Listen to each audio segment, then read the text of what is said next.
Slick back.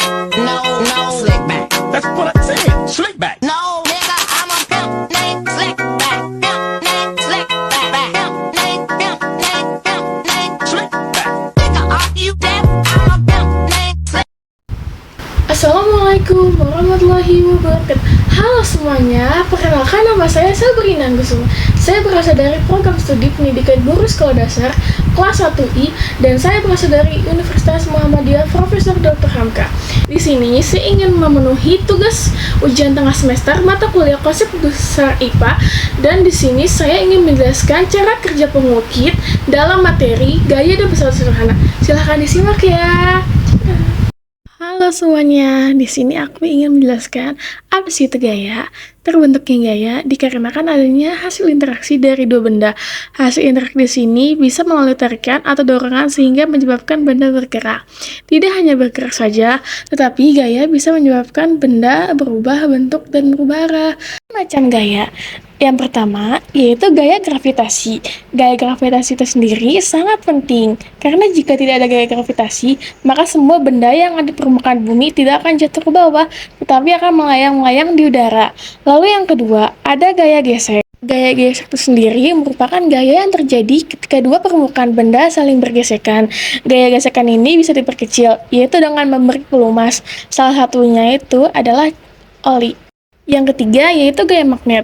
Gaya magnet adalah gaya yang timbul akibat adanya medan magnet yang melingkupi suatu benda yang bermuatan listrik ataupun memiliki arus listrik. Nah, magnet itu sendiri mempunyai kekuatan pada kedua ujungnya atau kutub magnet itu sendiri. Yang mana jika kutub magnet yang sejenis jika didekatkan maka akan tolak-menolak, dan jika kutub magnet tidak sejenis disatukan maka apabila didekatkan mereka akan tarik-menarik. Lalu ada pesawat sederhana. Pesawat sederhana itu sendiri adalah alat mekanik yang dapat mengubah arah atau besaran dari suatu gaya. Untuk mempermudah dalam mengerjakan berbagai macam pekerjaan, maka bisa menggunakan alat-alat sederhana.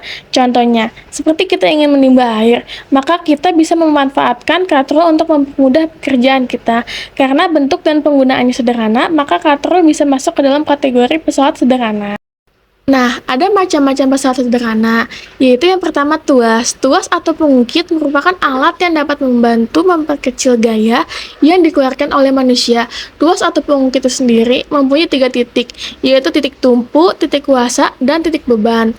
Nah, ada rumusnya yaitu F sama dengan W kali LB per LK, yaitu keterangannya adalah F adalah gaya kuasa, satuannya Newton, W adalah berat beban, satuannya Newton, LK adalah lengan kuasa dengan satuan yaitu meter. Lalu ada LB, yaitu lengan beban, satunya meter. Lalu ada macam-macam tuas. Yang pertama, tuas golongan pertama, yang kedua, tuas golongan kedua, lalu yang ketiga, tuas golongan ketiga. Nah, yang kedua itu ada bidang miring. Bidang miring itu sendiri merupakan suatu permukaan datar yang memiliki suatu sudut yang mana salah satu ujungnya lebih dari ujung yang lain.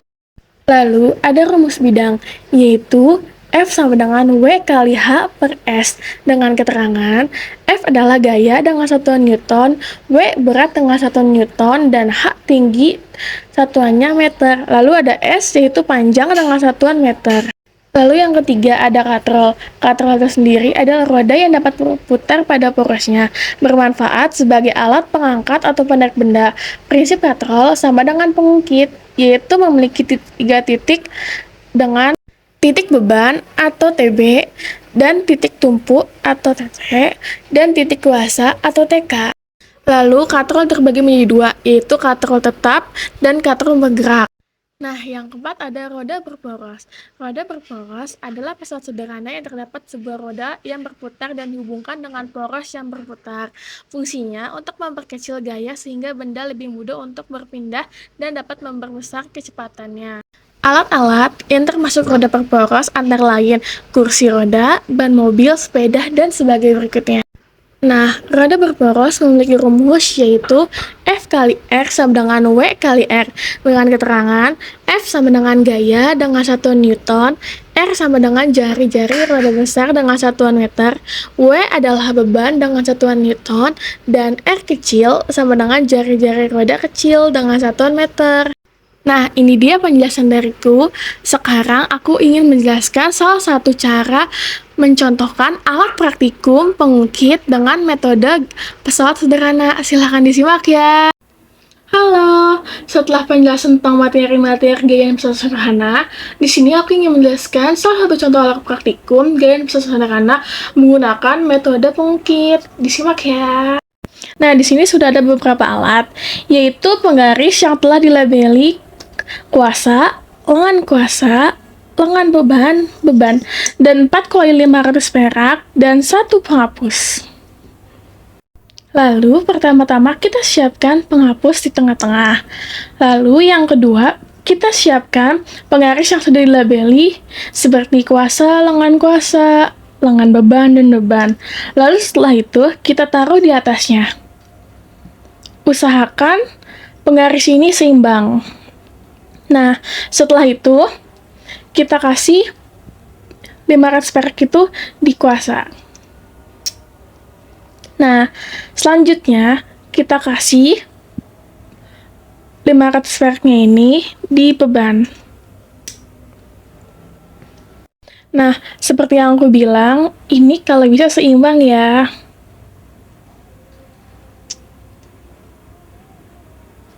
Nih, setelah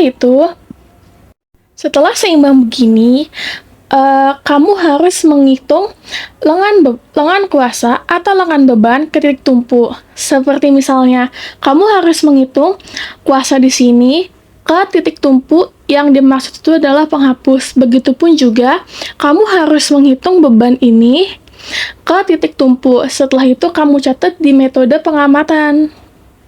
Nah, percobaan pertamamu telah selesai.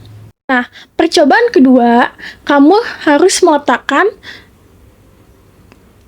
500-an ke beban sini. Nih, setelah itu, kamu geser pengungkit kamu agar seimbang. Nih, seimbang. Nah, setelah seimbang, kamu ukur kembali titik tumpu ke beban yang kedua. Nah, setelah itu, kamu hitung lagi jarak kuasa ke titik tumpu yang kedua. Setelah itu, kamu tulis di metode pengamatan lagi. Nah, setelah percobaan kedua selesai, kamu harus mencoba percobaan ketiga, yaitu kamu menambah 500 perak ke beban di sini. Nah, setelah ini, kamu harus menggeser pengukit kamu agar kedua posisi seimbang. Nah, setelah itu, kamu harus menghitung kembali panjang titik tumpu ke beban yang percobaan ketiga. Nah, setelah itu, kamu harus menghitung panjang titik tumpu ke kuasa yang ketiga. Lalu, setelah itu, percobaan ini kamu tabelin di metode pengamatan ketiga. Nah, ini dia salah satu contoh alat praktikum dengan metode pengungkit.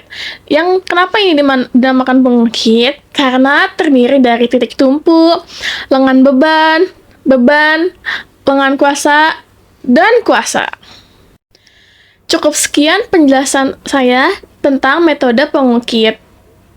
Semoga bisa dimengerti ya.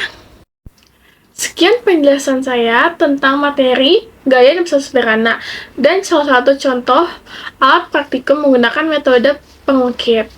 Terima kasih kepada Pak Martin yang sudah menonton dan terima kasih kepada kalian semua yang sudah menonton dan mendengarkan penjelasan saya. Sekian, terima kasih. Wassalamualaikum warahmatullahi wabarakatuh. Bye-bye.